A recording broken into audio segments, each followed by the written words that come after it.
नमस्कार दोस्तों, सभी का स्वागत वंदन अभिनंदन है। भारत के इतिहास सीरीज में प्राचीन कालीन युद्ध और मध्यकालीन युद्धों पर चर्चा की जा चुकी है। आज की जो सीरीज की तीसरी क्लास है जिसमें आधुनिक भारत के युद्धों पर चर्चा की जाएगी। तो आइए देखते हैं कि कौन कौन से महत्वपूर्ण युद्ध हैं जिनके पेपर में पूछे जाने की संपूर्ण संभावना है। तो इनको जो बिंदुओं के तहत पढ़ेंगे कि कब हुआ, युद्ध में जैसे क्वेश्चन पूछे जाते हैं, कब हुआ और युद्ध का नाम, युद्ध का नाम और किसके मध्य हुआ, तो इन पर परिणाम दिया जाएगा। तो जो पहला महत्वपूर्ण युद्ध है वो हुआ आधुनिक भारत का 1739 में। इस युद्ध का नाम, इस युद्ध को करनाल के पास लड़ा गया था, इसलिए इसको नाम दिया गया है करनाल का युद्ध। ये किसके मध्य हुआ था? ये हुआ था नादिर शाह के मध्य। नादिर शाह, इसको ईरान का नेपोलियन बोला जाता है। और कौन था? मोहम्मद शाह। मोहम्मद शाह कौन है? मोहम्मद शाह तत्कालीन जो है कि मुगल सुल्तान है। तो इसमें नादिर शाह की विजय हुई थी और तख्ते ताउस वगैरह जो है ईरान, नादिर शाह ईरान ले गया था। दूसरा जो महत्वपूर्ण युद्ध है वो हुआ था 1757 में। 1757 में कौन सा युद्ध हुआ था? प्लासी का युद्ध। प्लासी का युद्ध ये किसके मध्य हुआ था? ये था Sirajuddaula, East India Company, East India Company shortcut में लिखा दिया जा रहा है, और सिराज उद्दौला या सिराजुद्दौला ये कौन था? ये था जो बंगाल का नवाब था और इसमें ईस्ट इंडिया कंपनी की जो है विजय हुई थी। अगला जो महत्वपूर्ण युद्ध है वो हुआ था 1759 में, और इसको क्या नाम दिया गया? इसको नाम दिया गया बेदरा का युद्ध। ये किसके मध्य हुआ था? ये हुआ था east India company versus Dutch company या डचों के मध्य। तो इसमें से डचों की पराजय हो गई थी और ईस्ट इंडिया कंपनी की विजय। अगला जो युद्ध है वो है 1760 में। 1760 में इस युद्ध को नाम दिया गया है वांडीवास का युद्ध। वांडीवास का युद्ध ये भी ईस्ट इंडिया कंपनी और फ्रेंच ईस्ट इंडिया कंपनी या फ्रांसीसियों,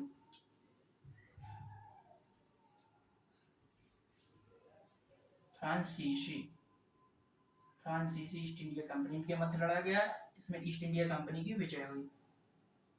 अगला जो महत्वपूर्ण युद्ध है वह युद्ध हुआ था 1764 में। 1764 में हुआ था ये युद्ध, आप लोगों ने नाम शायद सुना होगा। इसको बोला जाता है बक्सर का युद्ध, और ये ईस्ट इंडिया कंपनी को निर्णायक युद्धों में से एक माना जाता है। और ये ईस्ट इंडिया कंपनी के मध्य हुआ था। और विपक्ष में एक ग्रुप था, 3 लोगों का ग्रुप था। कौन कौन था? शुजाउद्दौला था, शुजाउद्दौला ये अवध का नवाब था, और शाह आलम द्वितीय, शाह आलम द्वितीय ये तत्कालीन जो है मुगल शासक थे, और जो बंगाल के नवाब थे तत्कालीन वो मीर कासिम थे। तो ईस्ट इंडिया कंपनी ने इन तीनों को पराजित कर दिया था और ईस्ट इंडिया कंपनी विजय हुई थी। अब कुछ महत्वपूर्ण युद्ध हैं जिन्हें अलग से ही पढ़ना उचित रहेगा, तो आइए देखते हैं।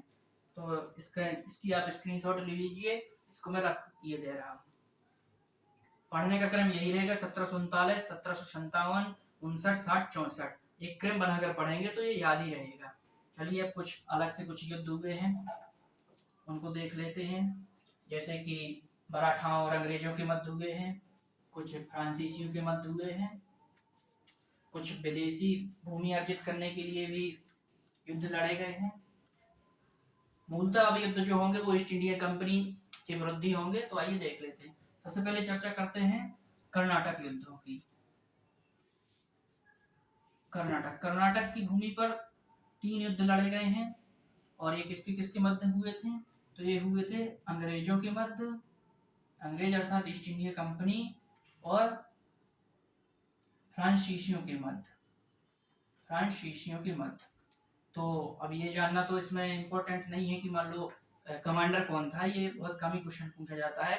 कब हुआ है और कौन सी संधि के तहत समाप्त हुआ है, केवल इसमें 2 पॉइंटों के तहत अध्ययन करना है। तो ये 3 युद्ध हुए हैं कर्नाटक की भूमि पर, अंदर कर्नाटक युद्धों के नाम से इनको जाना जाता है। तो जो प्रथम युद्ध हुआ था 1740 से 1748। 1740 और 1748 में प्रथम युद्ध हुआ था। अब ये किसके मध्य हुआ था? ये अंग्रेजों और फ्रांसीसियों के मध्य हुआ था। ये ऊपर हेडिंग से स्पष्ट ही है। तो अब इसके तहत संधि कौन सी हुई थी, इसकी कारण क्या थे, इसके और पृष्ठभूमि क्या थी? तो इतिहास का सब्जेक्ट है, केवल अपन को देखना है कब हुआ था और इसकी संधि कौन सी थी जिसके तहत युद्ध को विराम हुआ। तो ये संधि थी, संधि का नाम एक्सला-चेपेल की संधि थी। एक्सला-चेपेल की संधि के तहत जो है प्रथम आंग्ल कर्नाटक युद्ध की समाप्ति हुई थी। अब बात करते हैं कि द्वितीय आंग्ल कर्नाटक युद्ध कब हुआ था? तो ये हुआ था 1749 से 1754 तक चला था। और इस युद्ध की समाप्ति किस संधि के तहत हुई थी? तो पांडिचेरी की संधि। पांडिचेरी की संधि के तहत दूसरा युद्ध समाप्त हुआ था। अब तृतीय अर्थात तीसरा जो आंग्ल कर्नाटक युद्ध हुआ था, ये हुआ था 1758 से 1763 और इसके तहत कौन सी संधि हुई थी? पेरिस की संधि। पेरिस की संधि के तहत ये युद्ध समाप्त हुआ था। तो आंग्ल कर्नाटक युद्ध 3 हुए हैं। पहला जो है एक्सला-चेपेल की संधि, दूसरा पांडिचेरी की संधि और तीसरा पेरिस की संधि के तहत समाप्त हुआ। आंग्ल कर्नाटक युद्ध के बाद अब देखते हैं आंग्ल मैसूर युद्ध। आंग्ल मैसूर युद्ध दक्षिण में एक महत्वपूर्ण राज्य था मैसूर, जिसका संस्थापक जो है हैदर अली था। तो ईस्ट इंडिया कंपनी और मैसूर के मध्य भी कुछ युद्ध हुए हैं, आइए देखते हैं। प्रथम युद्ध, तो जो आंग्ल मैसूर युद्ध प्रथम युद्ध हुआ था वो हुआ था 1767 से 69। ये इसका टाइम पीरियड है 1767 से 1769। और संधि कौन सी हुई थी? तो पहली जो संधि हुई थी वो हुई थी मद्रास की संधि। मद्रास की संधि, ये भी अक्सर पेपरों में पूछा जाता है कि प्रथम आंग्ल मैसूर युद्ध में कौन सी संधि हुई थी। और दूसरा जो युद्ध हुआ था वो हुआ था 1780 से लेकर 1782 तक और इसमें हुई थी मंगलौर की संधि, मंगलौर या मंगलुरु की संधि। और इसमें जो है कि हैदर अली की मृत्यु हो जाती है पर टीपू सुल्तान कमान संभाल लेते हैं। तृतीय युद्ध जो हुआ था वो हुआ था 1790 से 92, 1790 से 92 के मध्य और इसमें हुई थी श्रीरंगपट्टनम की संधि, श्रीरंगपट्टनम की संधि। और जो एक चतुर्थ युद्ध हुआ था वो हुआ था 1799 में, इसमें टीपू सुल्तान की मृत्यु हो जाती है और इसका साम्राज्य विभाजित कर दिया जाता है। तो इसमें कोई अलग से संधि नहीं हुई। तो ये आंग्ल मैसूर युद्ध हो गए हैं, आंग्ल कर्नाटक युद्ध हो गए हैं। अब बात करते हैं मराठाओं से भी कुछ युद्ध हुए हैं। मराठा संघर्ष, जिनको आंग्ल मराठा युद्ध के नाम से जाना जाता है, तो ये आप लोग नोट कर लीजिए। आंग्ल मराठा युद्ध की अब बात करते हैं, इसको रब कर देते हैं, यहीं पर लिखते हैं ताकि दिखने में सहूलियत रहे।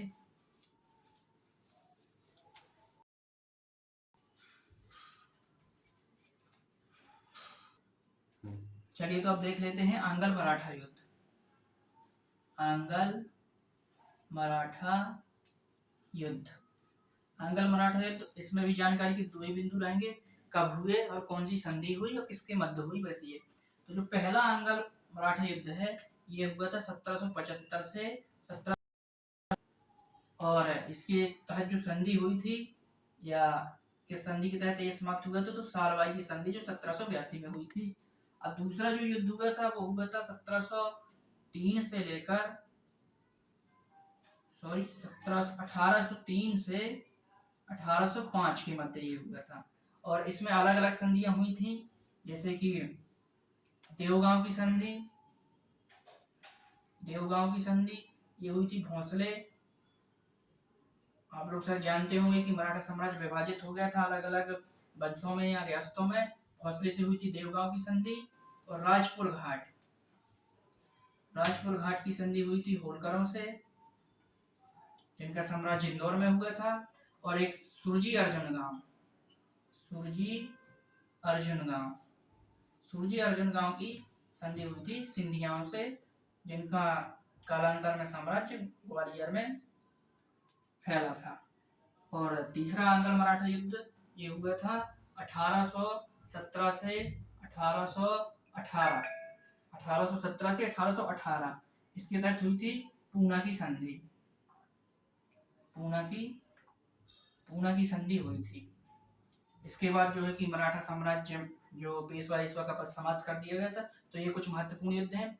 पिछली क्लास में जो चर्चा की गई थी मध्यकालीन युद्धों में, उसमें से एक महत्वपूर्ण युद्ध वो छूट गया था, उसका नाम यहाँ पर नोट कर लेते हैं, तालीकोटा का युद्ध।